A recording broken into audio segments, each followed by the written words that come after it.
Guys, may nakita ko dito ano, pugad ng ibon na may sisiw po.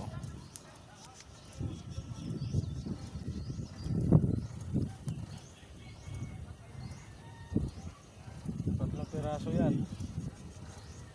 Kaya pala galit na galit yung mga ano dito. Tawag sa amin to git-git eh.